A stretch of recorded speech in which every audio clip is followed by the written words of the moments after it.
front row. And the devil looked at her, and he said, how come you're still? He said, aren't you afraid of me? She said, no, I'm not afraid of you. And he shook his head. He said, how come? She said, I was married to your brother for 33 years. Anyway, I entered the service on April 19, 1943, and I was discharged on October 2nd, 1945. These two dates are irrelevant. The things that happened in between are very relevant.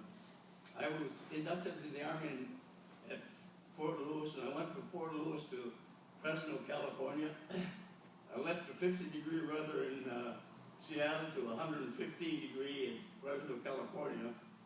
And I was there for a couple of months, and then went on to Denver, Colorado, where I went to learn about guns and bomb racks. After Denver, I went to Tyndall Field, Florida, where I was in gunnery school. This was my first flight in an airplane, which was a AT-6, and we had air-to-ground firing. Well, there was a single 30-caliber machine gun on the back of it, in this back seat of this AT-6, and evidently either I didn't pay any attention, but the gun was on a swivel. Well, when it come time to swivel, we went one way and then he was making pass back. Well, I couldn't get the gun to go over there, and the pilot thought I was going to shoot the tail off the plane, but I didn't. And from Denver, from Tyndall Field, I went up to Salt Lake City, where I was assigned to a crew, and we went to Tucson, Arizona, down Davis Pocket Field, where we took overseas training.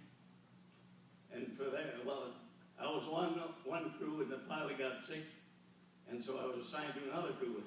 And I felt fortunate being assigned to another crew, because on the first crew I was on, there was the bombardier and the radio man were Jewish, and they wouldn't have sent us to Europe. We went to the South Pacific, and so I was thankful for that. But we ended up in Europe, and I flew 9 missions in the B-24 and 24 and the B-17. And some of the things that happened while I was on different missions, above us, we were in the middle squadron. Above us, a B-17 come. They come, and his wing went into the cockpit of the plane below him. And when he straightened himself out, the wing broke off, and both planes went into a spiral.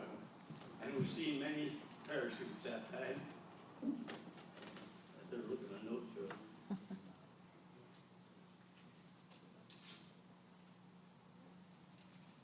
Oh, I should have went back a little bit. When we were flying air to air in Tyndall Field, Florida, why, you had the bullets, and there was a target out there about a couple, 300 feet away, and the bullets had colors on the tips, so that you had colors, and they would count them when you come back. And one young guy never had any, his color never showed up on his boot, on the sock. It was about the size of the bed sheet, and about 300 or 400 feet behind this lead plane that was pulling this boot, and so they called him in. I called him Ace. They called Ace in and asked him how come he wasn't hitting the target. He said he wasn't shooting at the target, he was shooting at the airplane. Well, we never see him anymore.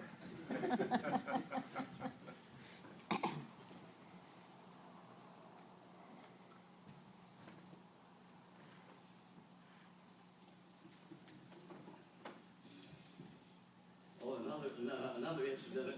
Evidently we were fogged in for a few days, and some of the crews were called up to fly a mission.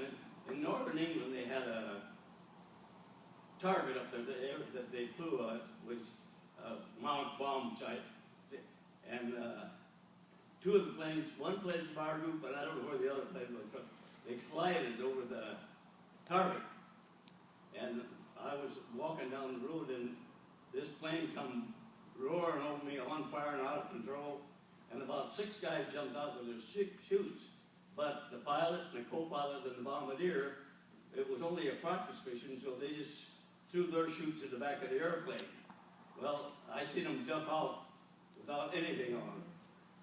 And they found them 2 or 3 days later in the farmer's field over there.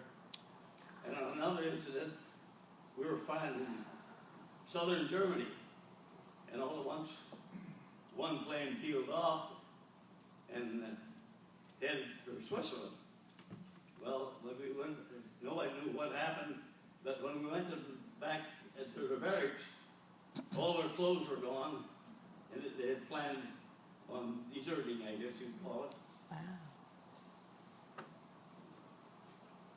And another time when we were flying about 150 feet off the right of the airplane, 88 millimeter went through the wing of the plane.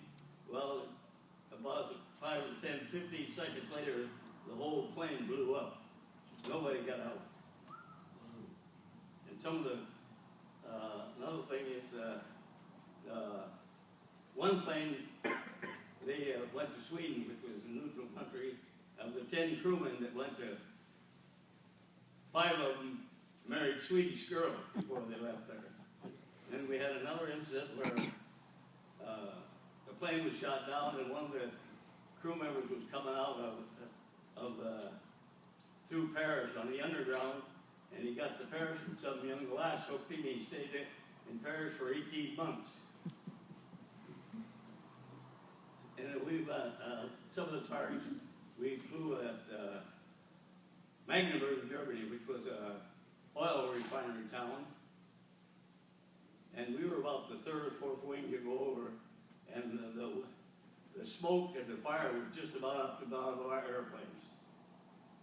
And well, I don't know, in Palestine, which is another oil place, and they lost a lot of people there, a lot of planes. And another incident is, in August of that 1944, 44, the first German jets came up. I think they were ME-109 or ME-112 or something. Anyway, they were flying above us, but they never attacked. But they attacked the next day, and they wiped out one bomb group. You know. Oh, another thing is, when we went over there, went over the replacement crew. We flew our first 5 missions was flown with a different crew. And when I finished 5, Van Dyke was the pilot, and they were shot down on the next mission. Let's see what else.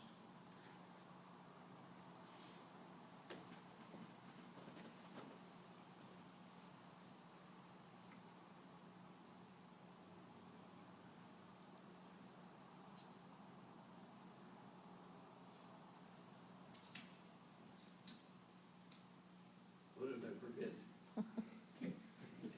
I think that's all I have to say.